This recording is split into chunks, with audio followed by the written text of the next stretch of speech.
Hi everyone, welcome. I got a couple bins that I'm preparing to check in on and feed. There are a pair of red wiggler worm bins that are going to get this nice hefty quantity of frozen tomatoes. I came down here one time before planning to feed these tomatoes to a couple other systems, but I already had some other food down here in addition to those, and it seemed like adding the tomatoes on top of what else was getting fed just seemed like too much, so I went back to the freezer, and today it's coming down here for a second attempt, this time to try to feed it to my buddy bins here.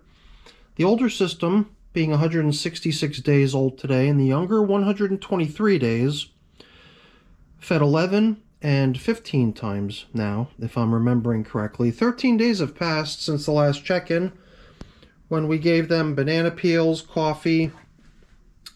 There might have been something else in there. It wasn't much of a feeding from what I remember. So they're probably going to be happy to get a nice juicy meal, like all these tomatoes over here. So I'm going to get those bins up on the bench so we can get them fed, give them all those yummy tomatoes, and just see how they're doing in general. So let's get to work. As I was bringing the systems up here on the bench, it occurred to me what it was that we fed last time in addition to the banana and the coffee. We gave the systems some noodles.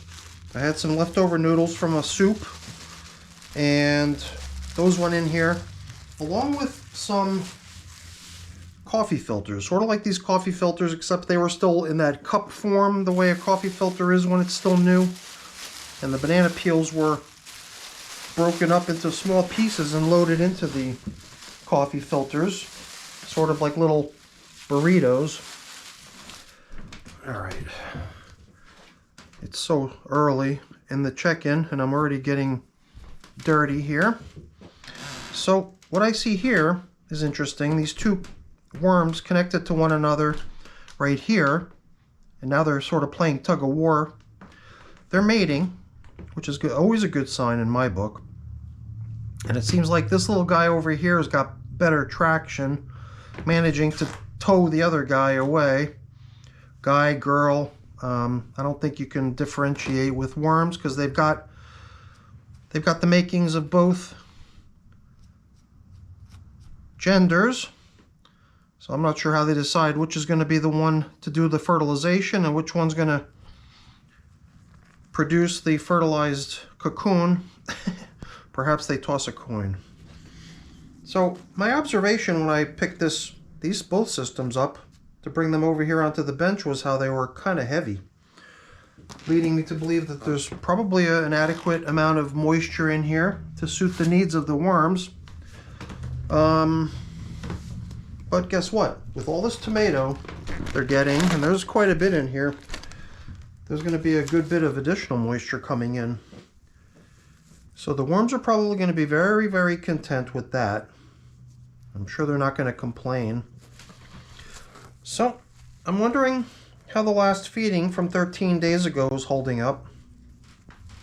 I would have to guess that the banana peels would be a popular item, except sometimes, as we're seeing right here, it's sometimes hard for the worms to actually find the food, I think, or I'm not sure what the reason is for this piece of banana peel seeming to have gotten almost no attention from the worms. Oh yeah, we've also got gourds. I took these gourds almost 100 days ago. I think my spreadsheet said 97 days now that these gourds have been in the worm bins. Oh, look at that. I was actually able to break it. And this was, I believe, the thicker, tougher one. So that's an awesome sign. I'm glad to see that. I really didn't anticipate that I'd be able to do that, but I usually can't resist at least trying. So that's a good sign. So I'm gonna check these other coffee filters because I'm pretty sure I loaded a couple coffee filters into each feeding zone, loaded with banana peel. Except in the case of this one here, I don't see any banana peel. I'm even wondering if this coffee filter right here that had the banana peel in it might even be in better shape than the one that was serving the function of feeding zone indicator. I don't really think there's that much difference. So I had 3 gourds, and each system had 1.5 gourds placed into it, so we should find the other half of this gourd floating around someplace. And that might be what we see right here, with a fair bit of coffee still sitting inside of it. I really didn't think that after 13 days we'd see so much leftovers, but I also did question how good of an idea it was for me to put the banana peels down into these coffee filters the way I did. Because sometimes it does almost feel like I've made the food inaccessible to the worms, unless they're kind of lucky and they manage to find their way in. So, I don't know. I'm always trying different things. Perhaps if the stuff that I was putting into the coffee filters was a little bit juicier and more damp or larger or something that would enable the opening on the coffee filter to remain open and making it an easy approach for the worms to get at the food, then we would have seen a different outcome. But I guess what we did there was sort of counterproductive in a way, unfortunately. Well, you know, you can't always get perfect results. And ultimately it didn't really impact the ability of the worms to find other things to feed on in here, because there's always the abundant quantity of bedding that I'm seeing plenty of remnants of all over the place that they could turn to as a food source. And now that we've kind of released those little pieces of banana peel from their little hidey holes inside the coffee filters, now they'll definitely get the attention they deserve from the worms. So instead of putting the tomatoes inside of anything this time, we'll simply use the old coffee filters that we encountered along the way as sort of a landing pad for the old and new foods.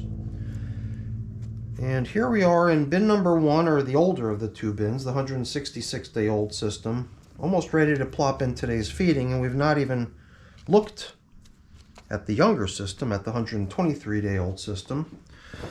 But when I've got systems that I'm managing as buddy bins or sister bins, brother bins, twin bins, whatever you want to call them, depending on the setup, I usually assume that what I'm in for in the second, third, fourth, whatever, the downstream systems from the first system is more of the same. So I think we're just going to increase the pace here. It is kind of fun to see how the worms take a shine to getting down within these gourds. It's hard to imagine that they're gaining much nutritional substance from it, but they still like getting in there. Perhaps it's just the feeling of being protected down in there. So like this one actually did quite nicely, if you ask me. Perhaps the coffee filter was not closed shut, preventing the majority of the worms from getting in there, so that's promising to see that that banana peel over there got a good bit of attention. And once again, we're going to find a couple of these coffee filters. However, no, this is not a coffee filter. This is, I believe, a napkin. I think you can already tell, it's clear to me that this system has a very high number of worms in it, and I believe that this is quite possibly the most heavily populated system in my wormery.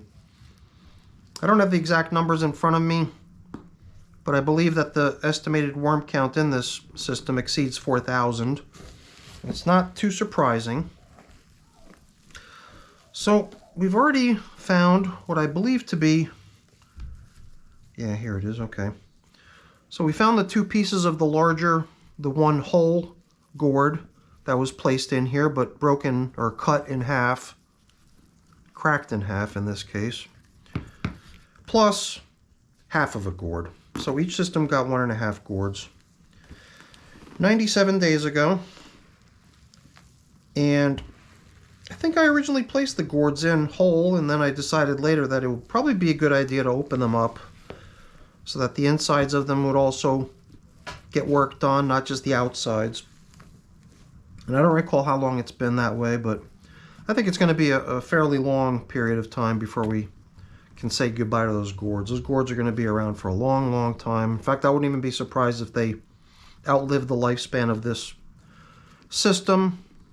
I could certainly see us harvesting the castings out of this system and moving the worms on to a new home and having these gourds accompany them when the time comes to do that. So we've managed within just a couple minutes to burn through prepping the younger system for its feeding. And now I think we could just proceed with dropping in a delicious tomato feast. And sometimes I wonder if I should be more generous with the system that I know has about 1,000 more worms in it. Doesn't seem like I'm being unfair if I do that.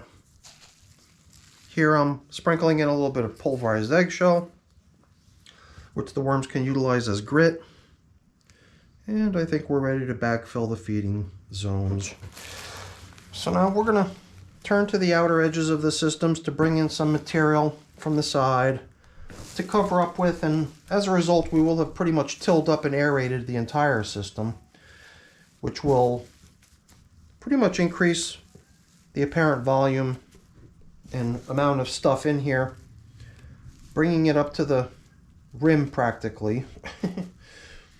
You might have noticed I opted to skip adding bedding here today because I really don't want to work myself into a situation where I've no longer got the space I like to have to work the way I like to work. And as you can see, I like to aerate and fluff the material up and make it suddenly take up a lot more space than it did before by being fluffed up this way. Not to mention the way I like to excavate and pile stuff up and move things around. So I think we made the right choice here to skip adding bedding on this go around. Let them work on what's in here already. And man, that was really damp, the stuff that I pulled up from the outer edge over here in the younger system. And there's a whole bunch of worms there, and that's pretty much been the theme in this system right here, is that no matter where we look, we always find lots and lots of worms. Doesn't seem to matter if we're checking the spot where the last feeding was applied or if we go out to the outer edges where I guess you could argue that they're over there because they're taking advantage of the high moisture content. Whatever the case may be, I'm inclined to believe that the main reason for there being worms pretty much everywhere is just the fact that it is such a heavily populated system, and it kind of makes sense that the worms are just trying to find their own little corner in their environment that they can call their own without feeling like they're overly crowded. But sometimes I do wonder if they're feeling that way because worms, sensing that they've got too many other worms surrounding them, will feel a little bit crowded and withhold their impulse to breed, because worms definitely do have a tendency to breed. However, they also have this really incredible ability to sense when things are getting crowded, and then they'll back off and they'll not mate and not make babies. But as you saw when we first got in here, there were two worms mating right there in the more crowded of the two systems, the more heavily populated system. So even though it seems to me like we might have perhaps a little bit more of a worm population in here than is absolutely necessary, it is good to see that the worms are doing what I want them to be doing, which is propagating, increasing their numbers if they can.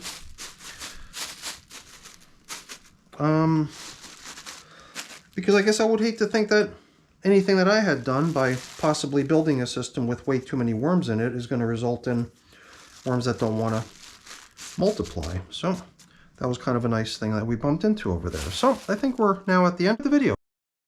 All I've got left to do is just, put a few things away, get a few things cleaned up. But I'm not going to keep you around for that. That's boring. Before I go really quick, let me just say thank you. Thank you so much for watching. Hopefully you enjoyed the video. If you did, as always, please don't forget to leave me a quick thumbs up before you go. That's always really appreciated.